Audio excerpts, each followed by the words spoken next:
Olá, o objetivo estratégico da Rússia na guerra da Ucrânia é mudar a ordem mundial, declarou o ministro do Exterior russo Sergei Lavrov. É a ordem internacional liberal do pós-guerra criada sob a liderança dos Estados Unidos. Em entrevista à agência France Presse, o chanceler russo afirmou que qualquer negociação precisa ser baseada e levar em conta os interesses e as preocupações da Rússia. Deve ser sobre os princípios nos quais a nova ordem mundial será baseada. A Lavrov acrescentou que a Rússia rejeita um mundo unipolar sob a liderança de uma potência hegemônica, ou seja, os Estados Unidos, e se propõe a liderar a luta contra o predomínio norte-americano no cenário internacional. A guerra da Ucrânia seria apenas parte desta luta. Por isso, o Kremlin alega não ter alternativa além de continuar a guerra sem cogitar uma solução diplomática. O presidente Lula, que chegou hoje a Xangai, na China, em visita oficial, e o ex-chanceler Celso Amorim, seu principal assessor para a política externa, deveriam prestar atenção nesta entrevista. Lavrov está dizendo que a guerra da Ucrânia é apenas etapa inicial de um longo conflito para criar uma nova ordem mundial a partir do eixo China-Rússia.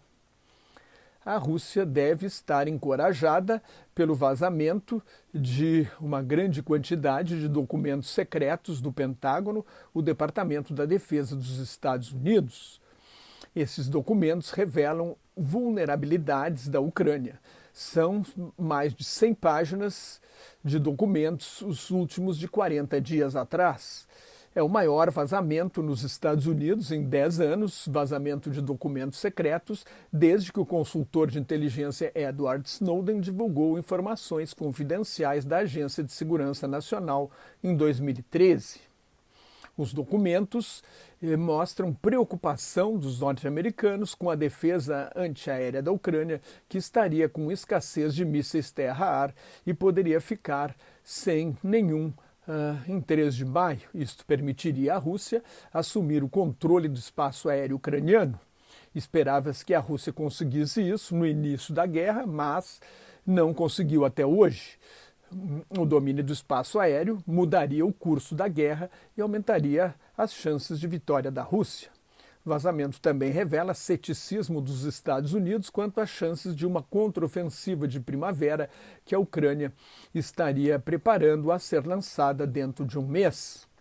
Pela análise dos documentos vazados, a Ucrânia não teria avanços significativos no campo de batalha, não reconquistaria muitos territórios. A Ucrânia precisaria de 12 brigadas com 253 tanques e mais 1.500 veículos blindados. 3 brigadas seriam organizadas pelo exército ucraniano e as outras com a ajuda dos Estados Unidos e seus aliados da Organização do Tratado do Atlântico Norte, a OTAN. O governo ucraniano confia nos tanques de última geração que estão sendo enviados pela Alemanha e os Estados Unidos. A Rússia promete pagar um bônus às tropas russas que destruírem tanques da OTAN. A aliança militar liderada pelos Estados Unidos, a OTAN, é a Organização do Tratado do Atlântico Norte. Ainda não se sabe quem vazou os documentos, que apareceram primeiro num aplicativo de videogames chamado Discord e depois foram amplamente divulgados nas redes sociais, especialmente no Twitter e no Telegram. Telegram é um aplicativo russo.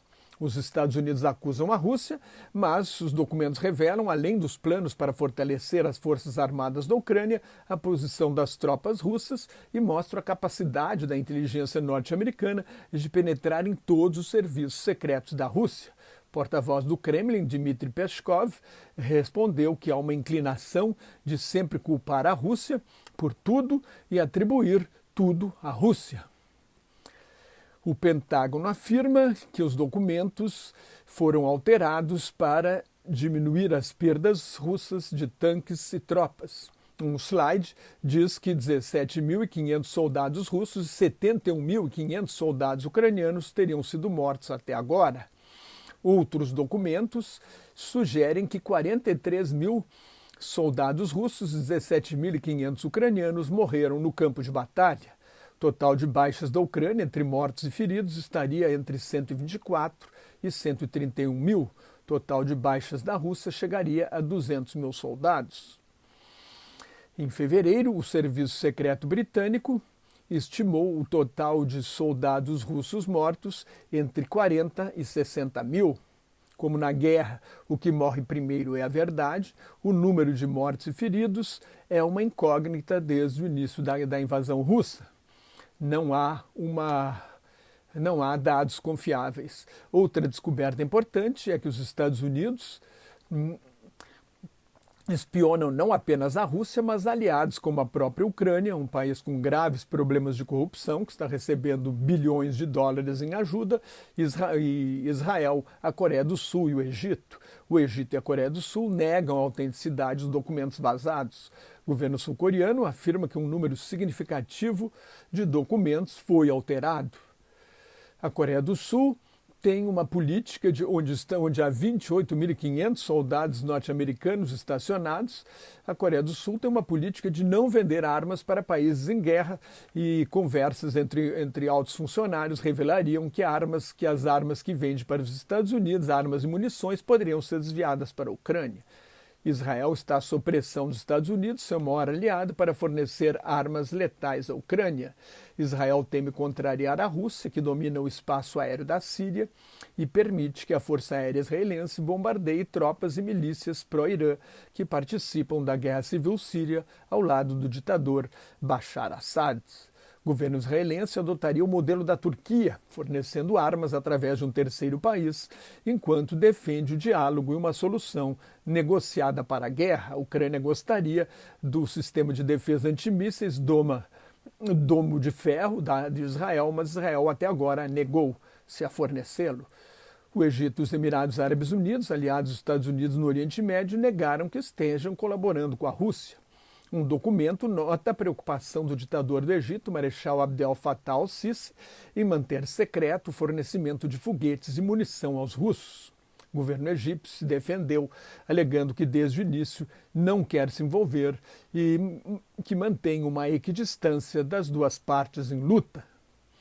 No fim das contas, os vazamentos não mudam a percepção dos Estados Unidos de que será uma guerra longa.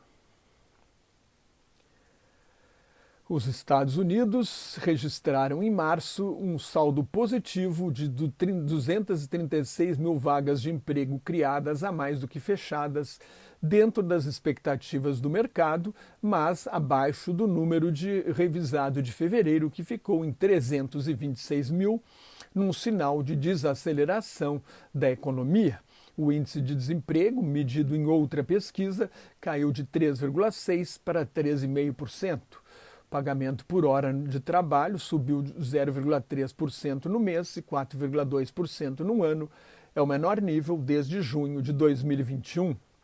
O FMI, o Fundo Monetário Internacional, prevê que as taxas de juros voltem ao nível pré-pandemia quando a inflação for controlada, mas prevê um crescimento menor para a economia mundial neste ano.